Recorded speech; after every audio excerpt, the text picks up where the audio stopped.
Okay, on to 2.3. Okay, so 2.3 is called the dot product. We're just going to be doing a lot of the dot product. So let's get into it. Example number 1. So we're going to do the dot product of A and B. So the dot product is an easy thing to do. So write out our vectors.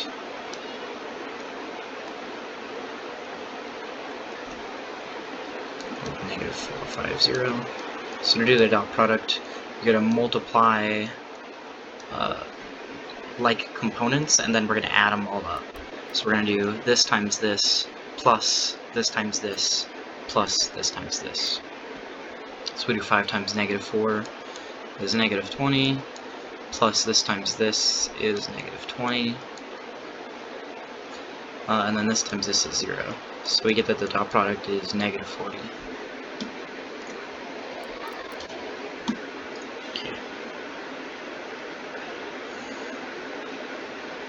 Okay, again, we're just going to do dot product, and now we have it in INJ format, so we'll go negative 3, 1, and then we'll go 4 and 2.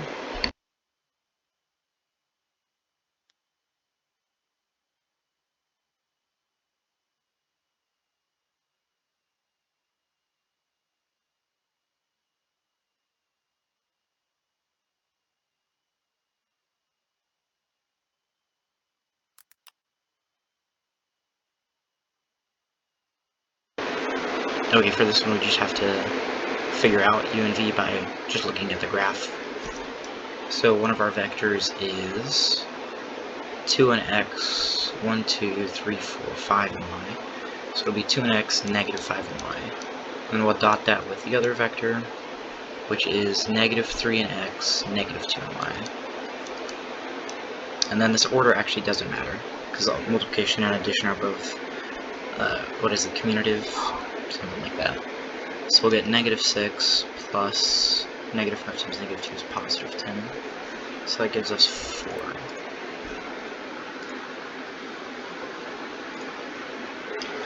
Okay, now we're going to talk about finding the angle between vectors. So here's the formula you need to know. The formula is that the cosine of theta is equal to A dot B divided by the magnitude of A times the magnitude of B. So this is the formula you use to get an angle between vectors. So the angle between the vectors, you'll just have to take the cosine inverse to get that angle here. So, and then to rewrite this too, you'll learn that the dot product formula is equal to the magnitude of A times the magnitude of B times cosine theta. So it's another important formula to remember. So we'll use this one to get the angle between vectors. So first we're going to have to do the dot product A dot B. So we'll do that. 1, 5, negative 4. And then we'll dot that with negative 5, negative 4, 4. So this will give us the numerator. So it's going to be negative 5, minus 20, and minus 16.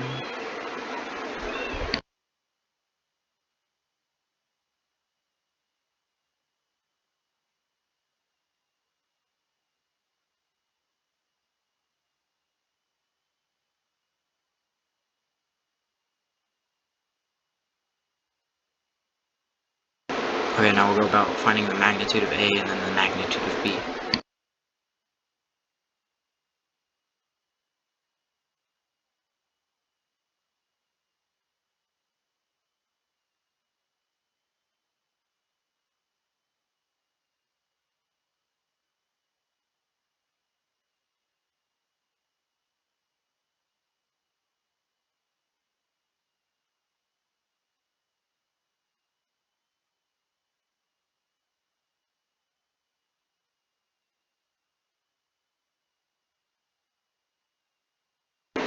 Okay, with all of that, now we can start putting it into our formula.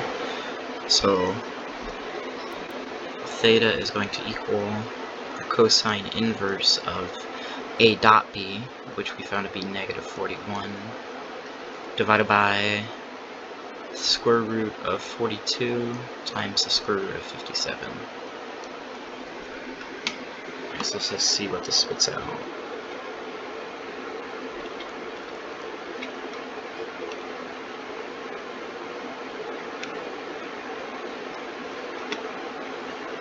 Okay, so I think it'll be 146 degrees. I'm probably going to want it, yes, it's in radians. So we'll go to setup. Turn this to radian.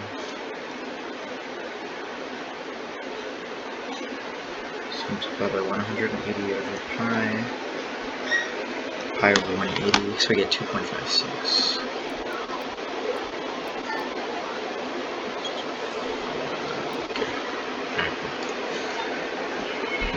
Okay, find k so that a and b will be orthogonal from a 90-degree angle. Okay, so we want theta to be 90.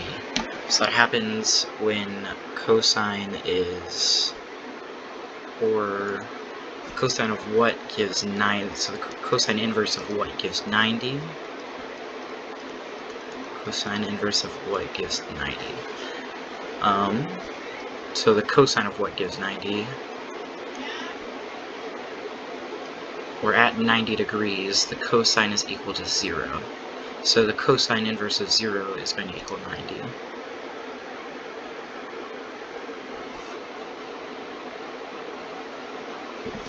Yeah, that's right. So, in other words, we need this inside bit to equal 0. That's when cosine inverse will spit out 90. So we need to set this equal to 0. So we're going to do the same thing, find the dot product, and then find the magnitudes. And then k will be our variable. Okay, that makes sense, because there needs to be a variable somewhere. Okay, let's do that. So we'll go to example number 5. So first we'll do the dot product. It'll be 1, -1, -3. -1, 3k. So this gives us -1, so it'll be -1 -3 -3k. So it gives us -4 -3k. Is going to be the numerator, a dot b. Okay, then we'll have to find the magnitude of both. Oh, and you know what?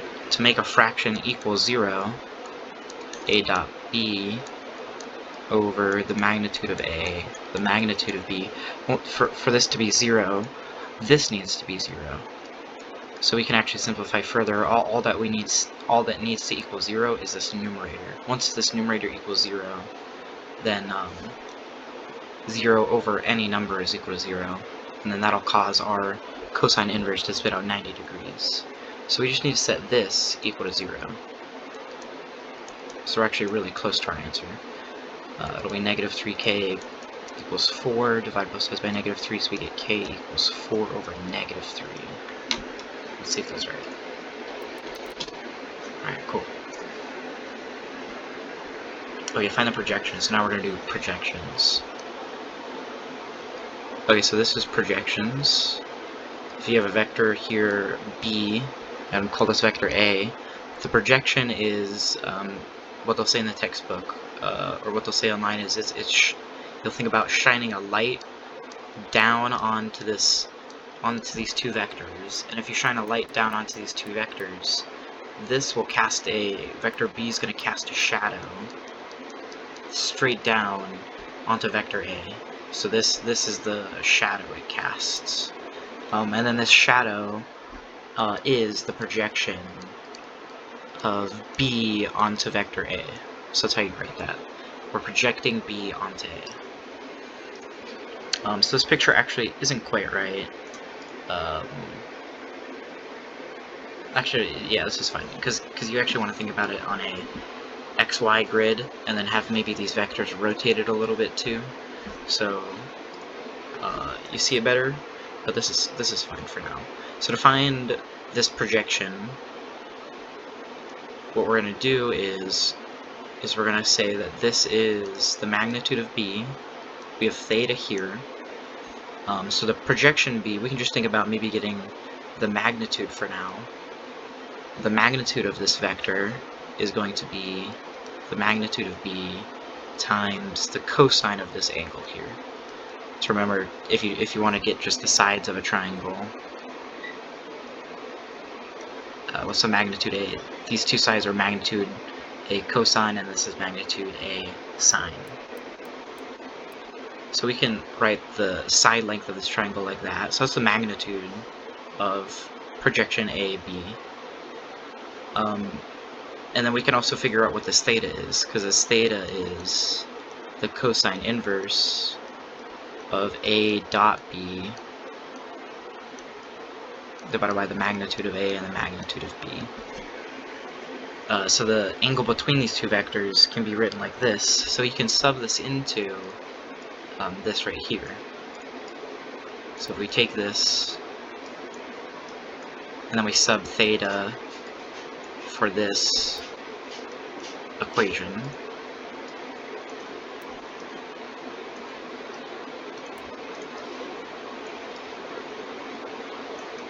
you'll see that the cosines are going to cancel each other.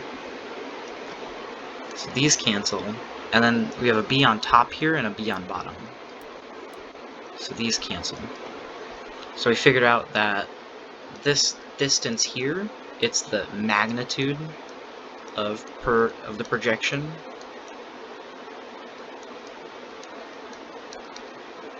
is equal to A dotted with B divided by the magnitude of A.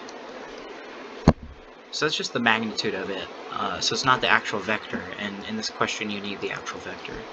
So to go further, what we're going to do is we're going to use the idea of taking a unit vector and scaling it up.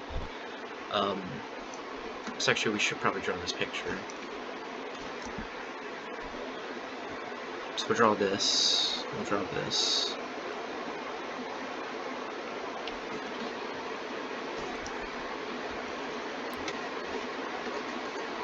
And then I'll draw my two vectors again. One here, and one here. We can draw that better.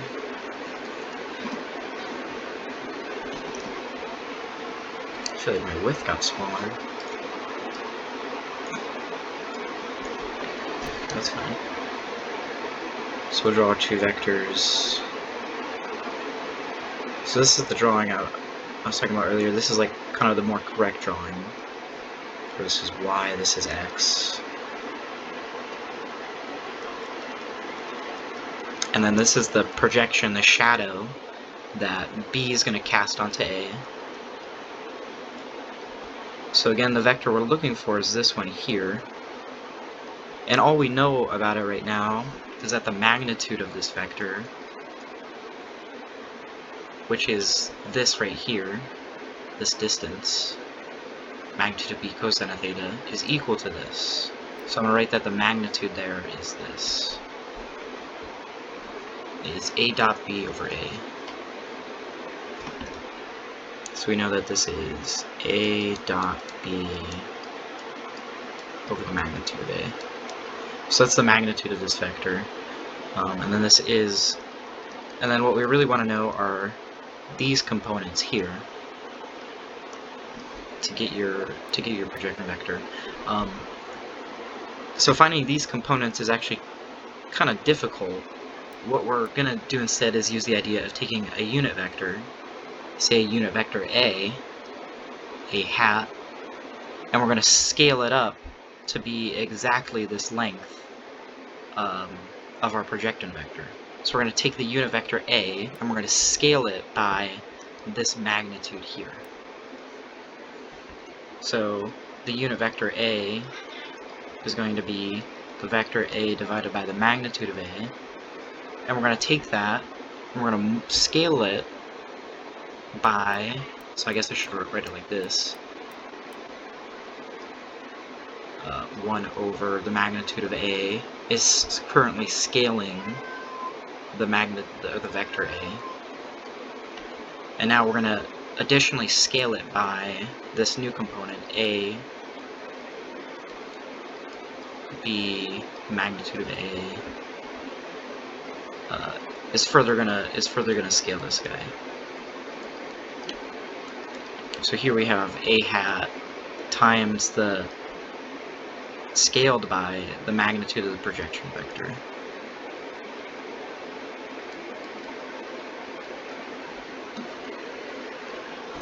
So then on the bottom we have 2 magnitude A, so we can write that the magnitude of A squared. We have the vector A, the vector B.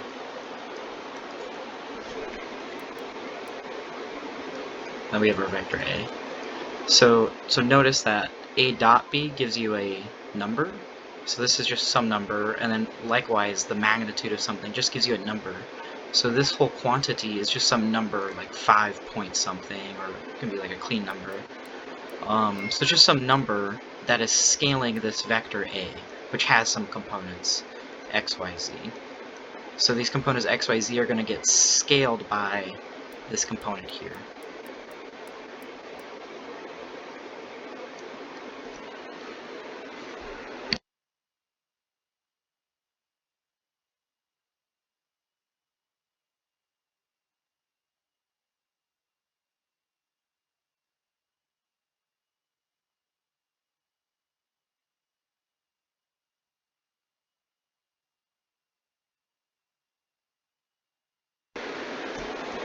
Okay, so that gives you the formula for, this will give us the projection vector.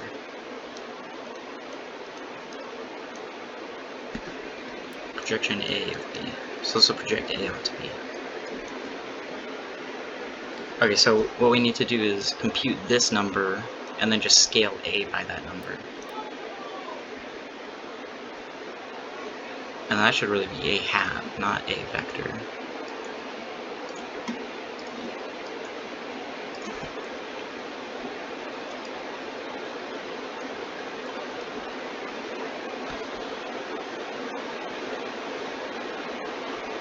Okay, that's right.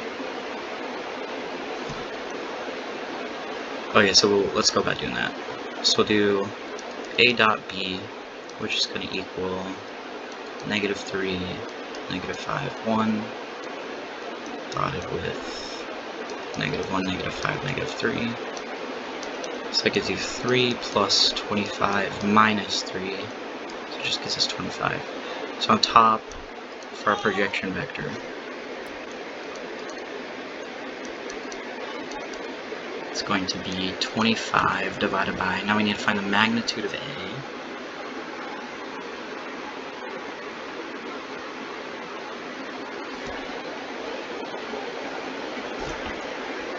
So we'll find the magnitude of A, which is going to be 9 plus 25 plus 1.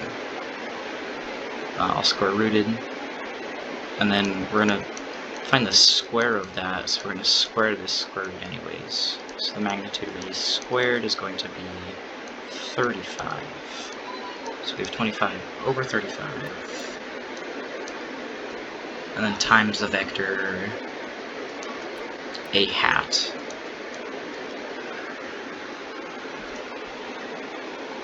Or, oh no, it is vector A. It is vector A. A hat is this piece here. So this is the vector A.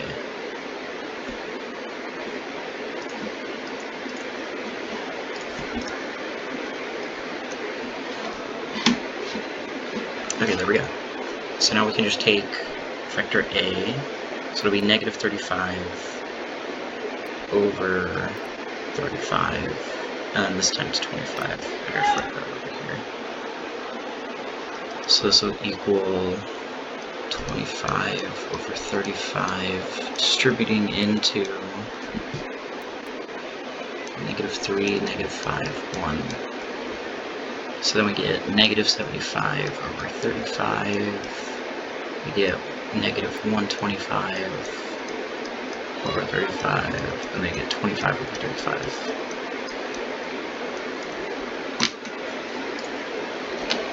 So negative 75 over 35, negative 125 over 35, 25 over 35. Okay, cool. Okay, now we're just going to do a bunch of operations. Fun. Okay, u dot v. So it'll be 24 plus 7 plus 24. I'll take that. It does take that. Okay, cool. It's the same back and forth. Magnitude of u is going to be 36 plus 36 plus 49. So that is 121, and then the square is just going to be 121. Okay, we're going to take this number. I wonder if we can take this, do 9 times this. It does work, nice.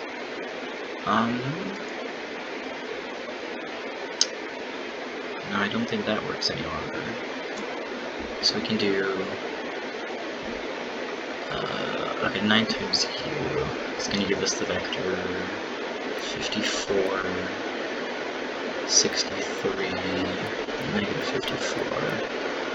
And then we're going to dot that with, that's going to get pretty big. We're going to dot that with v, which is 4, 1, negative 4. Okay, so we'll get 54 times 4 plus 63 plus 53 times 4. It's 491. Sorry. Let's do it again. 9 times u is 54, 63, negative 54. Now we dot that with v, which is 4, 1, negative 4. So we get 54 times 4. Oh, okay, it's because I wrote those 53. So those add together. And then you get a plus of 63, so it's 495. No, they're definitely not the same.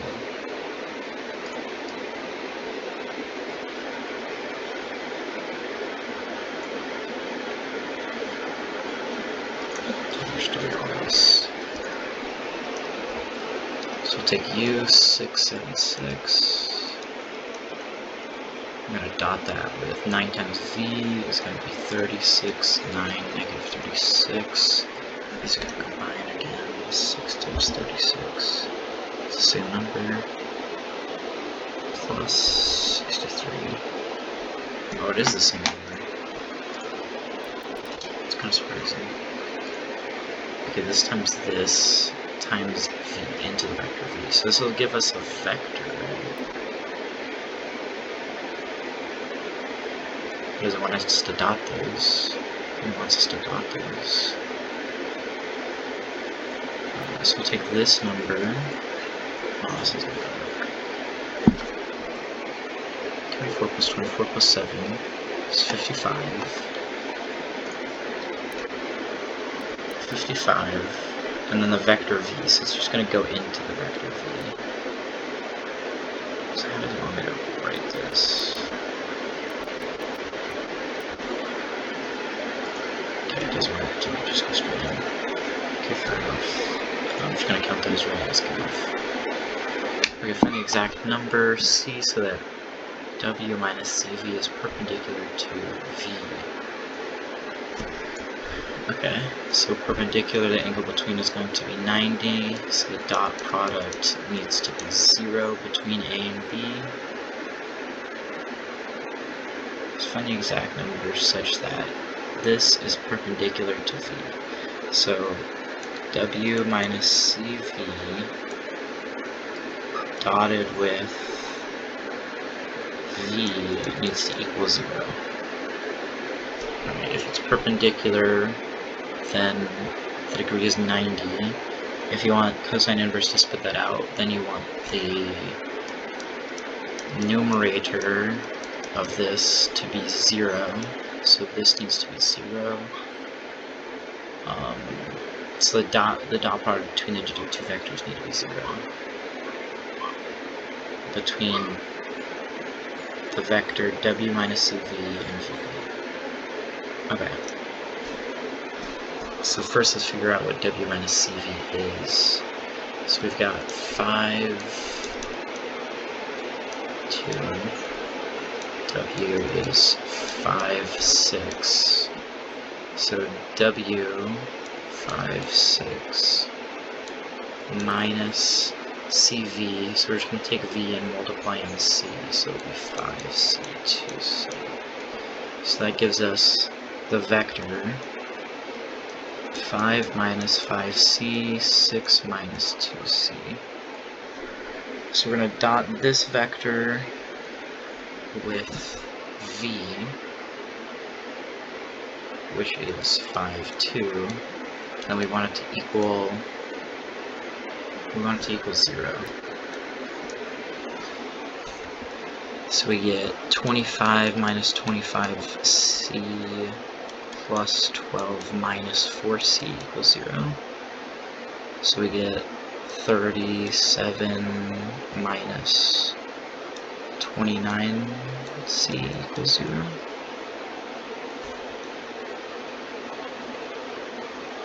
So you get 37 equals 29c.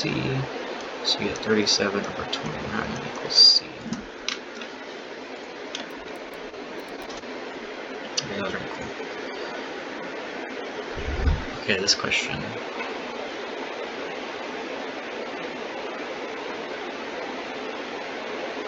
Find the exact direction cosines and direction angles of v.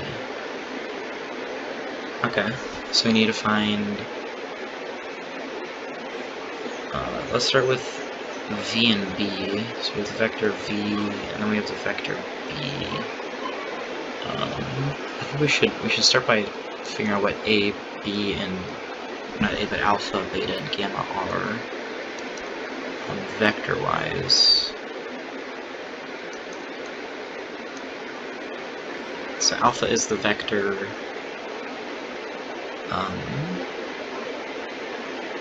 I should probably just use the unit vector. We'll just say it as a length of 1. So it's 1 in x and then 0 in the others. So we can just, all we care about is the direction if we want to figure out the angle between the vectors. Beta is going to be 1 in y. And then gamma is going to be 1 in z. 0, 0, 1.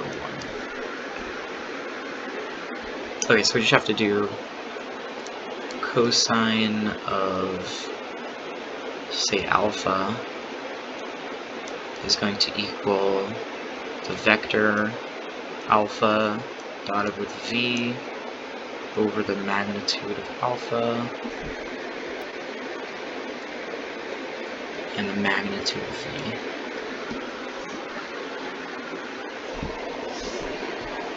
And we'll just have to cosine inverse that.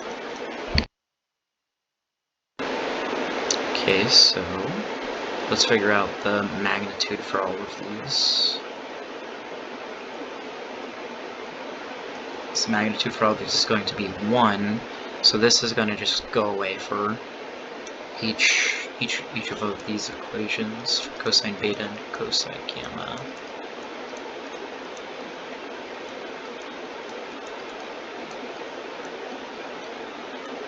It's just going to be v on the bottom. Magnitude of v.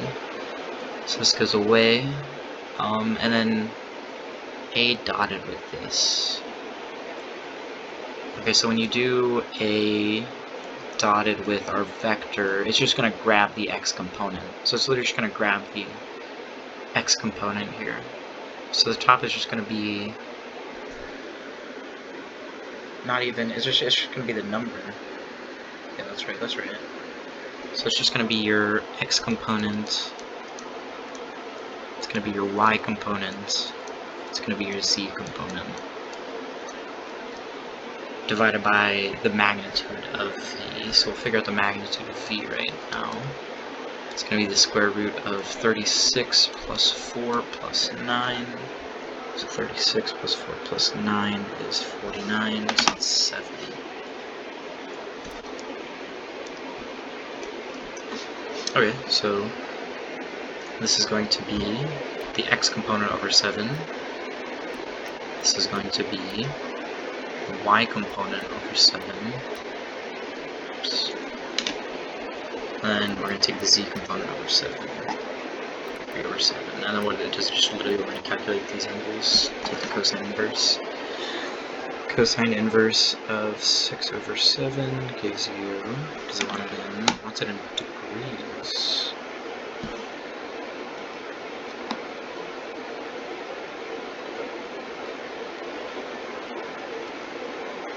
So then again we'll do cosine inverse of 6 over 7, 31, cosine inverse of 2 over 7, 73.4 is going to take that up.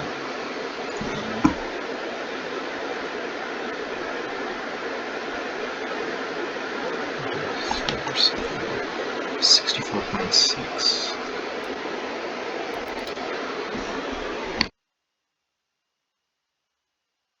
Alright, go on to the next question. Okay, more projections. We found the projection of B onto A. So remember the formula. We'll look at it again. So this is theta. This is our projection vector. So this is B, this is A. This is going to be the magnitude of B. Cosine theta.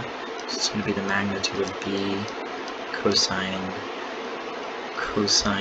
inverse of A dot B. The magnitude of A, magnitude of B. So these cancel. B cancels. We figure out that this magnitude is really A dot B, or the magnitude of A. So this is the magnitude. So then we'll take the unit vector A hat and we'll scale it up by this magnitude to get the projection vector. So A hat is the vector A divided by the magnitude of A. So this is the formula for the projection of B onto A. So it's going to be A dot B A squared and the vector A. So we're going to calculate, this will be like a number, like a scalar, and we'll just scalar multiply it into the vector A. So we'll first do A dot B, so it'll be 0, 4, divided with -1. So we'll get 0 plus 4 is 4, so the top of our numerator will be 4. Magnitude of A, so it'll be the square root, it's going to get squared of A, so it's going to be 0 squared plus 4 squared, so it'll be 16, so it'll be 16 will be the magnitude of A squared. Okay, so we have 1/4 being scalar multiplied into the vector A. So 1/4, the vector A is 0, 4, so we'll get 0, 1.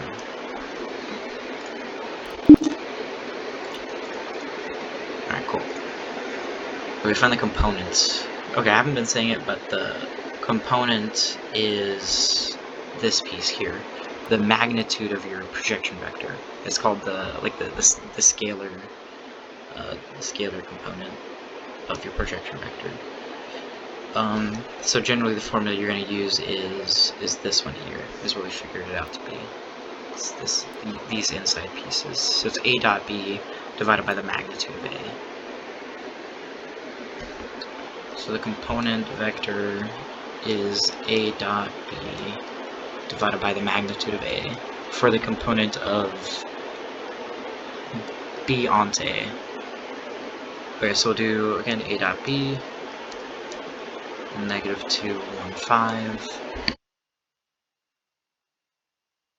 So this gives us 0, plus 1, plus 10, so this gives us 11 on top. The magnitude of A is going to be square root of all the components squared, so that'll be 1 plus 4, so square root of 5. So 11 over the square root of 5. Cool beans.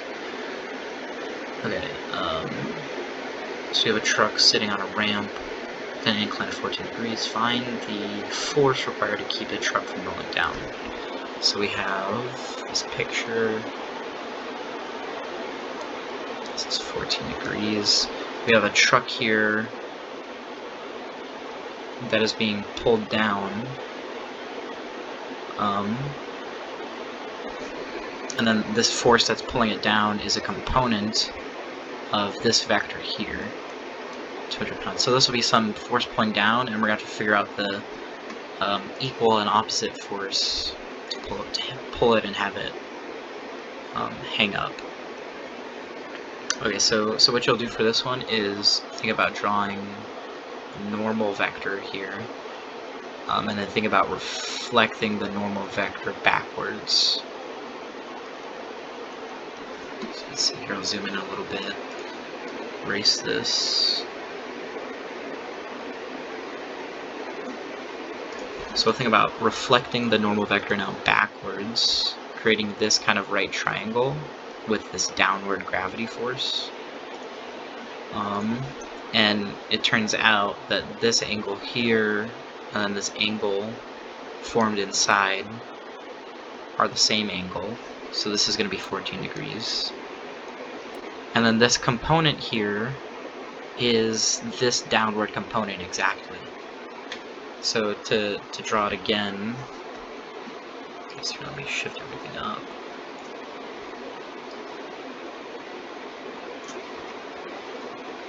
So I'm just going to draw the triangle.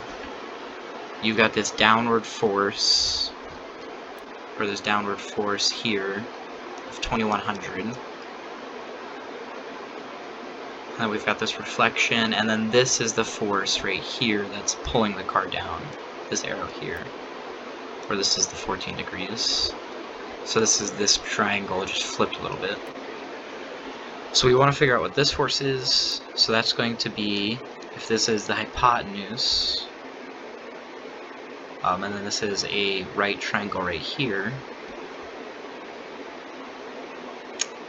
then this is going to be 2100, or this side length is going to be 2100 times it's going to be the sine of theta, it's the opposite side.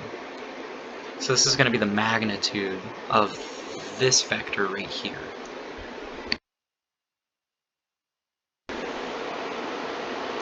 So this is the car.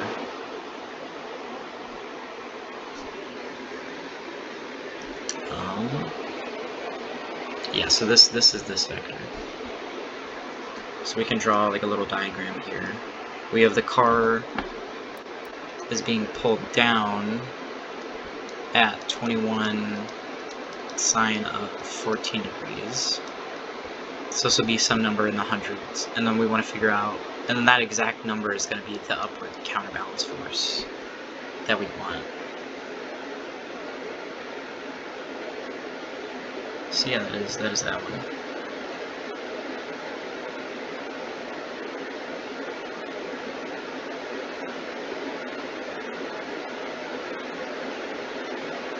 Trying to figure out where I want to maybe use the dot product.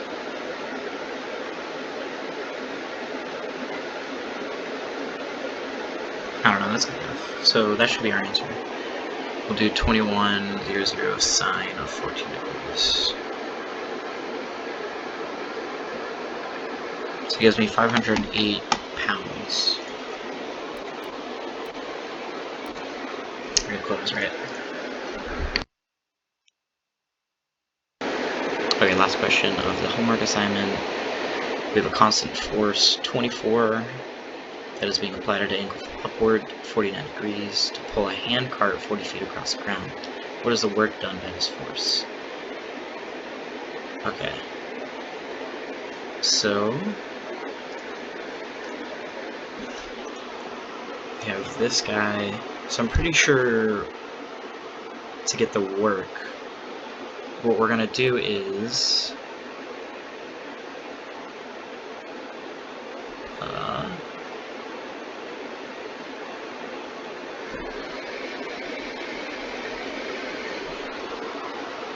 let me see if I can remember. So work, I think, so you can just remember the formula, or there's another idea of how you can kind of derive the formula. What you're going to do is take the force vector, and then we have this distance vector. We're going to project the force vector onto this distance vector, giving us this projection vector. And then what we're going to do is take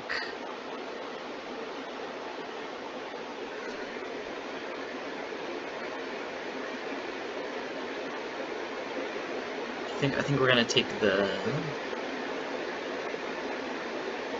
I think you just take that projection vector, and you dot product it with the vector d. I think is what you do. Or do we scale it up by? No, I think you do a dot product. You multiply it. Take this vector and you multiply it by d, vector d. So we'll think about taking the projection vector, which is, or not the projection, but the component vector here, which is, would be f dot d over f, or let's see here, it's going to be the magnitude of f, cosine inverse, and then all this stuff, f dot d, magnitude of f, magnitude of d. So you see these cancel, the f's cancel, so really it is this. We're going to take the component of force, so the component of force is this remaining stuff here, of f onto d, is f dot d over the magnitude of d, and then we're going to take the component of force and we're going to multiply it by the distance, or the magnitude of d. So that gives us work. So the work formula is f dot d. Yeah, that's right. Okay. So we just have to do the dot product of these two vectors.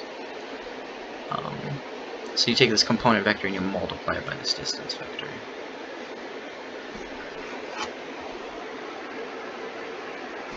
Okay, so we have to figure out the force vector and the distance vector.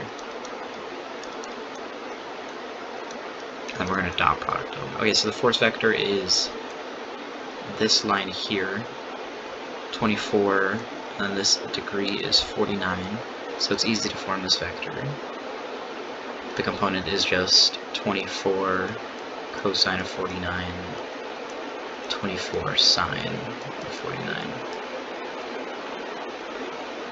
So we'll go 24 cosine of 49, 24 sine of 49. Okay, for the distance vector, it's going straight along up ground. So again, this is an easy one. The x distance is 40, and then your y distance is 0. So that forms a vector, 40 long in x, 0 in y. So now we should have to dot these two. So we'll do this times this plus this times this. So it's just going to be this times this, because that's going to 0 out. So we'll get 24 cosine of 49 times the distance 40. So you get work to be 629.8. Okay, cool.